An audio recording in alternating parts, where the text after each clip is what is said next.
diapositiva con la primera parte, donde tenemos la actualización de nuestra curva epidémica, la que es del color azul y donde están representadas todas las personas que en su momento han sido clasificadas como casos estimados de COVID. Esta estimación se lleva en función del resultado de laboratorio, es decir, la gran mayoría de ellas tienen un resultado de laboratorio positivo. Durante la gran parte del año pasado fue a través de la prueba PCR, la reacción en cadena de la polimerasa, y a partir de fines del año pasado y todo lo que vamos del 2021 ha aportado también a esta clasificación la prueba antigénica, también conocida como prueba rápida antigénica, que también se utiliza para confirmar casos cuando estos dan positivos por la prueba. Sin embargo, también tenemos un grupo que por algún motivo no se toma una prueba o esta no llega a terminar el proceso y entonces se puede también clasificar por asociación epidemiológica, inclusive sin la necesidad de tomar una prueba, y otras se pueden clasificar también por la vía de la dictaminación clínica. Y obviamente a eso siempre sumamos, para efectos de esta curva, un porcentaje de personas que todavía no tienen la clasificación final, pero que por el porcentaje de positividad semanal sabemos que de seguro para esa semana saldrán como casos confirmados de COVID-19 y entonces así podemos apreciar el comportamiento de la epidemia en México, que como lo hemos estado recalcando para esta semana, pues hablamos ya de 19 semanas continuas de esta tendencia descendente. Una tendencia descendente que igual, y como vemos para efectos de las dos últimas semanas que están en medición, digamos que ha sido una velocidad de descenso menor a la que hemos observado en semanas previas. Sin embargo, esto no es la primera vez que ocurre, como ustedes pueden ver, en semanas previas hemos inclusive tenido algunas ondulaciones dentro de la tendencia general descendente y obviamente este comportamiento se puede volver a presentar tanto en esta como en siguientes semanas. Sin embargo, hoy, que es jueves, tenemos menos 5%, tenemos todavía 2 días más, viernes, sábado, en la cual esta curva puede moverse y por lo tanto estamos estimando que realmente esta semana terminaremos cerrando todavía con un descenso y bueno, pues estaremos expectantes para ver cómo abre la siguiente semana. Recordando que la epidemia no ha terminado, que todavía tenemos un porcentaje en la población que es susceptible. Susceptible significa que se puede contagiar y que puede desarrollar la enfermedad y que por lo tanto, así como lo hemos visto en muchas de las entidades federativas, sobre todo aquellas que de manera temprana empezaron a alcanzar niveles bajos de transmisión y lograron los famosos semáforos verde con riesgo bajo, mantienen más bien una ondulación, es decir, la epidemia nunca llega a cero. La epidemia nunca llega a caso cero y por lo tanto tampoco hay riesgo cero, siempre va a haber un riesgo latente.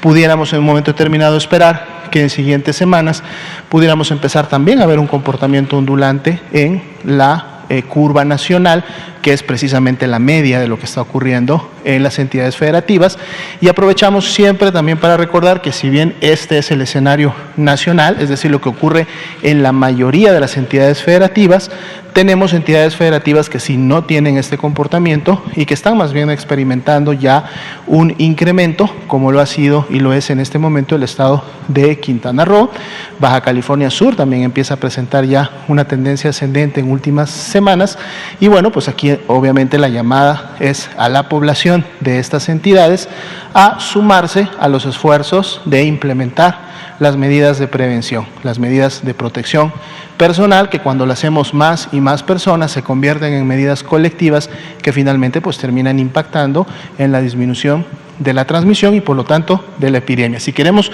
mantener este comportamiento y queremos que la epidemia en México siga con un comportamiento basal, que a su vez, y como vamos a ver en la siguiente diapositiva, contribuye a que no exista casos graves y que por lo tanto los hospitales mantengan un nivel de ocupación muy baja y que esto represente obviamente menor impacto en la población porque menor cantidad de personas está enfermando grave o críticamente y por lo tanto también una menor cantidad de personas está felizmente falleciendo, pero si esto queremos que se mantenga en siguientes semanas o inclusive en siguientes meses, tenemos que seguir implementando las medidas, no debemos de bajar la guardia, hay entidades que están en verde, de seguro si esta tendencia se mantiene, podrían más entidades sumarse a los riesgos más bajos, es decir, al semáforo en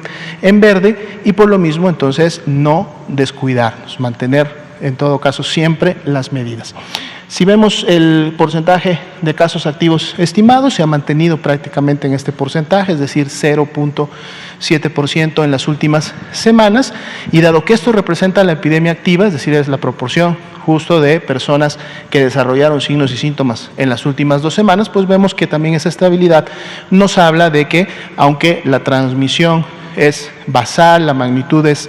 baja, todavía la tenemos y se mantiene, es decir, el porcentaje ahí está,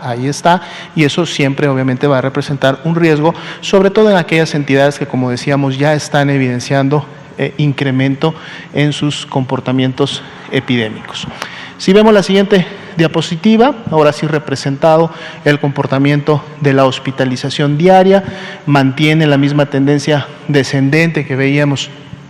en la curva de casos estimados, y obviamente esto también es bueno y es favorable porque decíamos esto es un indicador directo de la gravedad de la enfermedad y de cómo está afectando, y en este caso no está afectando de manera importante a la población. Podemos seguir teniendo todavía transmisión activa, podemos seguir teniendo personas que se contagien y que enfermen de la COVID-19, pero lo que sí no queremos y procuramos, no solo a través de la Estrategia Nacional de Vacunación, sino a través de la continuidad de la implementación de las medidas de protección, es que las personas que tienen mayor riesgo de enfermar gravemente, las hemos también comunicado en muchas ocasiones en esta conferencia, sean las que no se contagien y no enfermen, porque entonces ahí es donde sí podemos tener incremento y afectación obviamente en este campo. Si vemos la ocupación de camas generales, 13% a nivel nacional, las camas con ventilador 14%, ha habido un ligero incremento, digamos, en la última semana, estamos hablando de 2 a 3